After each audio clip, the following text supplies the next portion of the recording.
Once a week when I was around the age of 12, my friends and I would sneak out in the dead of night, long after our parents had fallen asleep, to meet up in front of the East Side Woods. For years, Kenny, myself, and Mike would meet close to midnight. Most of the time we just did urban exploration stuff, but sometimes we got into mischief as well. It all depended on the mood we were in. Many a night we found ourselves exploring abandoned empty houses that had been left and not finished during the fall of the economy. Or sometimes the houses were just left to rot by the hands of time themselves. Other nights we'd go off to the lake's edge and we'd build a fire. A lot of the times we'd just shoot the shit and catch up, but some nights we'd like to try to scare each other. Between all the ghost stories and urban legends we had heard through our friends and family, we had plenty of material to do so.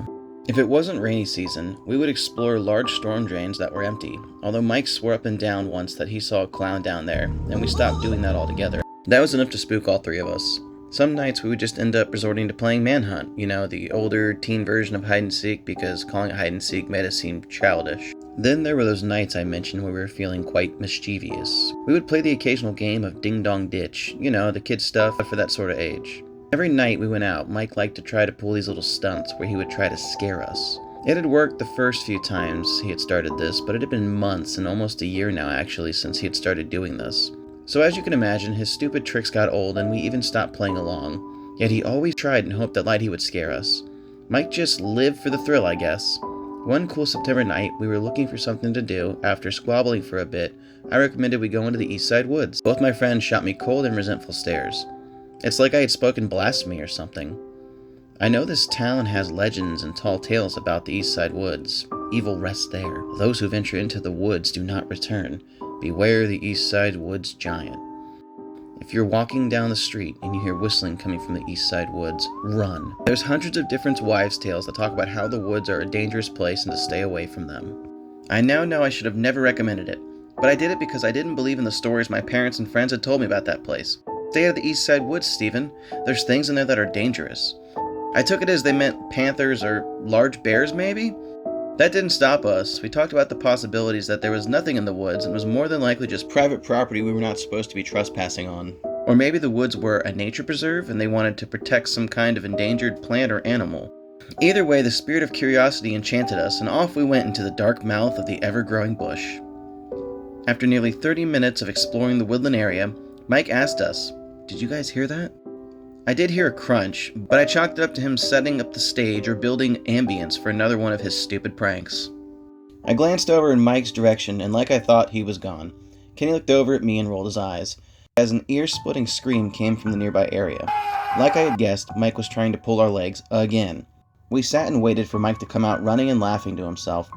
Strangely out of character for Mike, nothing happened. Mike could never contain himself. He always had to come out right away after snickering to himself. Kenny started to show a look of concern and called out, "Mike, you okay, buddy?" I looked at my watch, 12:35 a.m. Mike never waits more than 5 minutes to come back out and bullshit us about how scared we were. It had been about 10 minutes and he had not yet returned. I shouted, "Knock it off, Mike, we're wasting time." Still, no response. Kenny shot me a worried look and we both shook our head in agreement silently. We knew we needed to look for Mike. As Kenny and I had looked around the area, we were trying to come up with some kind of assumption on what had happened to Mike. Maybe he had tripped and hit his head and he passed out in the brush somewhere. Seconds later, we heard another scream, but this one was grimacing. You could tell it was Mike, and he was in pain. We shouted Mike's name in unison. We heard another scream ripple through the trees. This time it was farther away than the last one had been. "Please, stop! Let me go!" Out of pure panic, Kenny and I ran. We ran as hard as we could. We ran straight towards the exit of the East Side Woods. I headed straight to Mike's house. Kenny, however, ran straight towards his own home. I began pounding on the door and screaming for help frantically. "Help! Help! Mr. and Mrs. Freed! Wake up!" About a minute or so later, Mike's dad answered the door. I tried to tell him what had happened, but the words, they came out all slurred together, like I was having a stroke. It took Mike's dad only a few minutes to pull together my words soup. He didn't say a word after I finished sputtering and spouting my broken pleas for help. He quickly walked back into the house with purpose and he woke his wife. When he finally did speak, all he did say to his wife was, "Call the police." Mike's dad grabbed his shotgun and a flashlight, finally breaking his almost eerie silence and said, "Show me where you saw him last." Mr. Freed then disappeared around his house and pulled back up moments later on an ATV. He told me to hop on, and I complied without question. As he drove towards the East Side Woods, he spoke again. "What the fuck were you kids doing out this late?" I could hear a mix of deep concern and anger in his words. Busted, I thought to myself. We were out exploring like we always do. Then we heard Mike scream, but he has this bad habit of trying to scare us every time we do this, only this time he didn't jump out after his usual shriek. Mike's dad didn't say a word, and it honestly scared me almost as much as whatever situation Mike had found himself in. After showing Mike's father where we had last saw him in the East Side Woods, he let me off the ATV and he told me to go home, wake my parents, and tell them everything that happened. Mr. Freed also requested that I had my parents round up the neighborhood and help him search the woods. I was paralyzed with fear. I didn't want to get in trouble, let alone go to jail. I did exactly what I was told to do by Mr. Freed, as deep down I knew if I didn't, I'd be in more trouble than I already was. I raced through my front door and woke up my parents immediately. I burst into tears, but told them everything, from our late-night adventures to the disappearance of one of my closest friends. To my surprise, my parents did not erupt with anger. They both looked concerned and had a resolve I had never seen in their eyes before. My parents ordered me to go up to bed and stay there for the rest of the night. My parents then proceeded to go door to door, alerting our neighbors. From what I'm told, not a single one argued with Mike's dad's request. Later that night, a cop car pulled up to my house.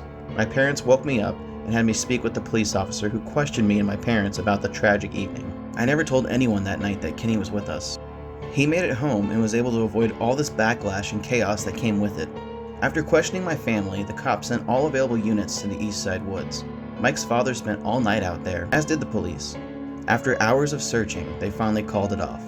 They never found more than a few drops of blood that vanished towards the center of the growth where an abandoned well had sat. The police even searched the bottom of the old well, but there was no sign Mike had been there, let alone fallen down it. Unfortunately, they never found Mike's body, or what possibly took him. The police did uncover a few sets of large tracks, which they ruled out to be unidentified animal prints.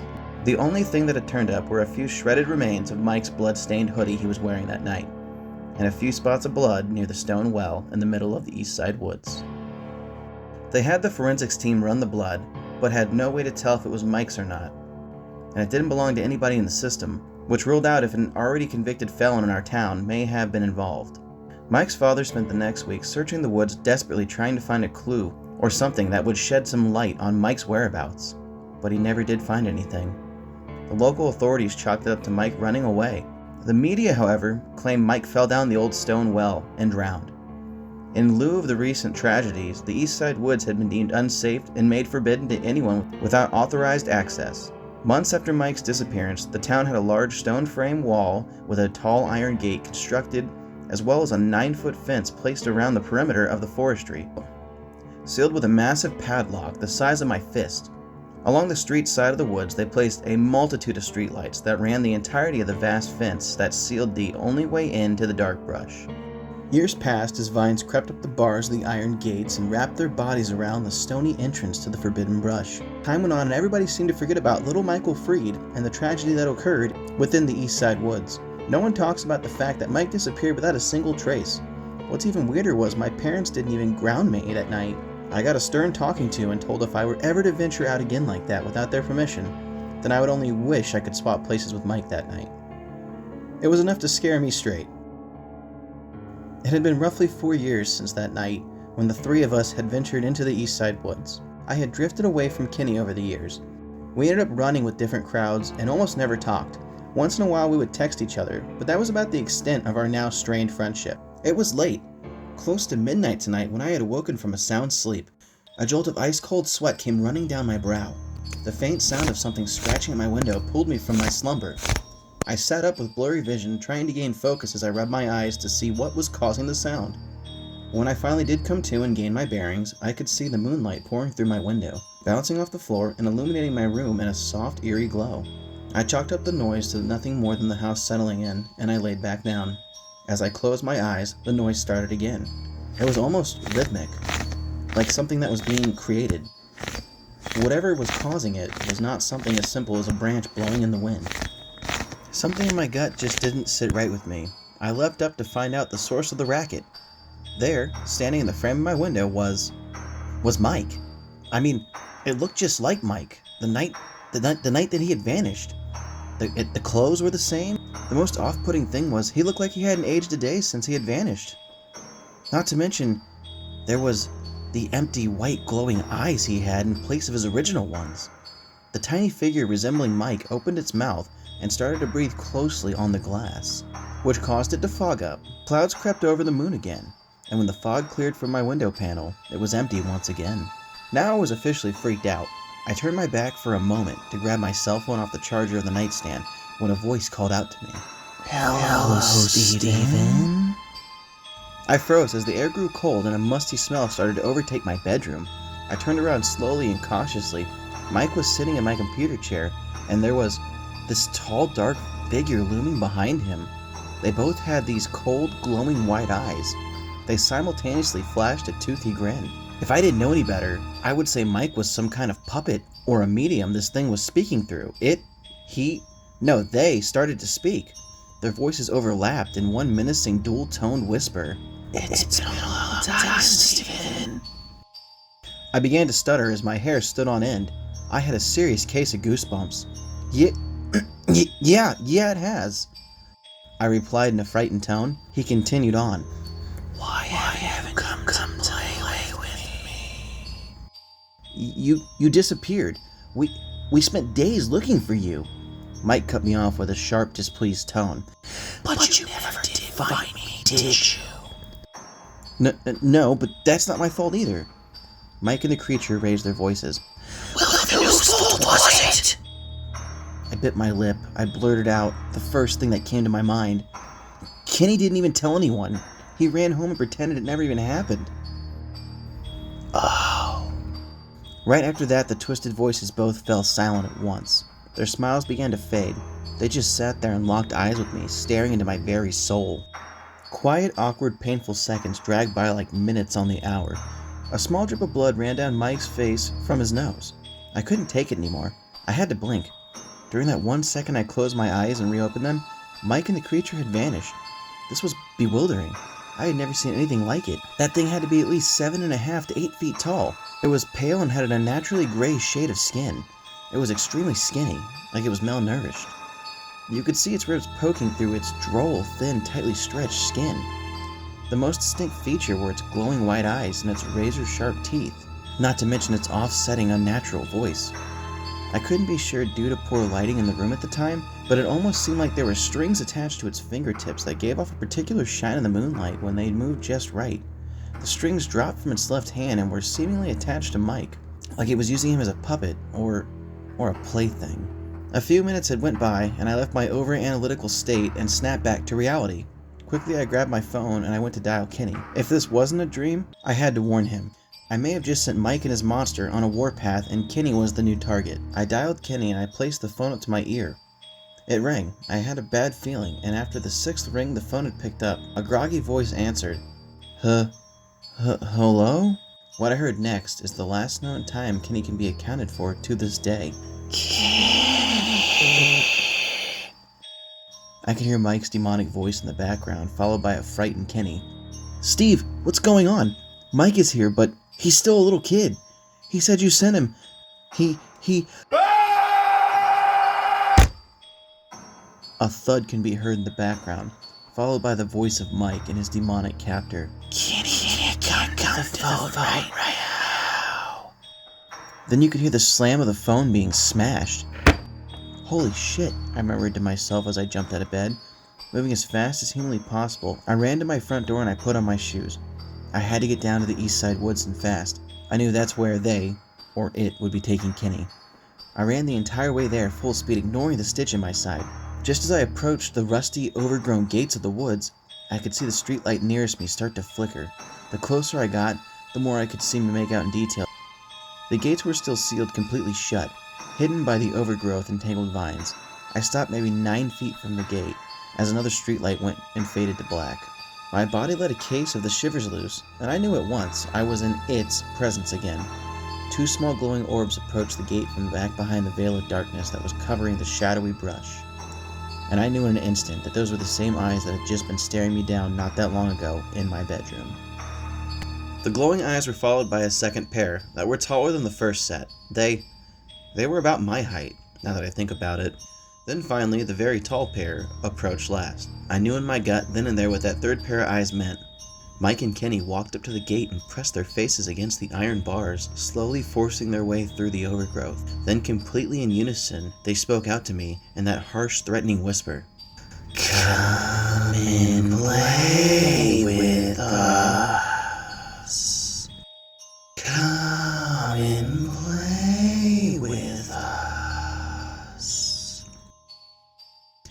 Then the tallest pair of eyes flashed a toothy smile, and not a second later, Mike and Kenny smiled as well. I swallowed slowly and began to turn around and walk away as I shook my head in a slow mix of disappointment and regret. Steven! Don't walk away from us! The voices hissed in stereo. I kept my pace. Steven, come back here! We will play with you! They were shouting at this point in their monotone evil whisper. But I just kept walking. I was done with the Eastside Woods and the monster that lived within them. I didn't contact the police this time. I didn't tell Kenny's parents either. I just went back to bed. I knew that he had suffered the same fate as Mike did, and there was no getting him back. I had a feeling they would return for me one night, so I made it my goal to leave town at the first chance I was able to.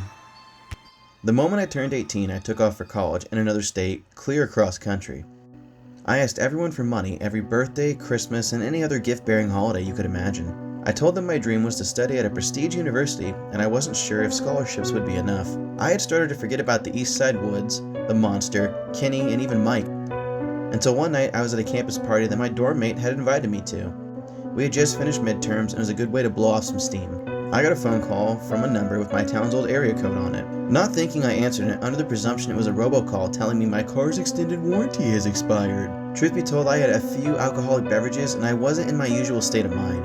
I answered and was instead greeted to the chilling reminder of what I had run so far away from. Steven! A cold, familiar voice pronounced my name in a way that pulled me right back to sobriety. Who is this? I choked out in a worried tone. Silence on the other line.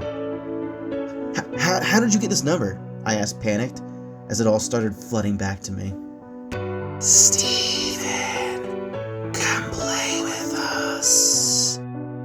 The Eastside Woods are so nice this time of year. There were at least two voices mixed together, just like that time I saw Mike. I shouted his name and the voice began to cackle. So glad you remember us, Steven. We haven't smelled your scent on the wind in some time. It almost makes us think you moved away. I stayed quiet. As much as I wanted to say something, I was frozen, unmovable with fear. The words, they just wouldn't pour out of my mouth, as hard as I tried to form a sentence. So you did move away. That saddens us, Steven. I guess if you're not going to play with us, then your parents will have to too. No! I shouted at this point. The whole party had grown silent and was staring at me. You stay away from them! Once again, the voices howled with twisted pleasure. Are you worried about them? Maybe you should come home then. The line went dead after that. I went to dial my mom, and her phone rang through to voicemail. I tried calling my dad next, and I got the same exact results. I tried calling the next day, and the day after that. It always went to voicemail every single time. I called in a wellness check for my parents, and I was told no one was home. In fact, our house was vacant from what the police could tell. I knew deep in my heart that the monster that took Mike and Kenny also took them too. It killed me to know that they were trapped in that dark forest with that thing puppeteering them around as playthings. I tried checking on their social media, writing them letters, even reaching out to extended family. No one knows where my parents have gone, and I'm not brave enough to head back and find out what's waiting within the Eastside Woods. Well, dear viewers, it looks like you've survived to the end of the terrifying tale. I'd like to thank you for taking the time to listen to my story. If you did enjoy, maybe consider liking and subscribing, as there's always more spooky content just around the corner. And remember, my beloved viewers, you never know what goes bump in the night.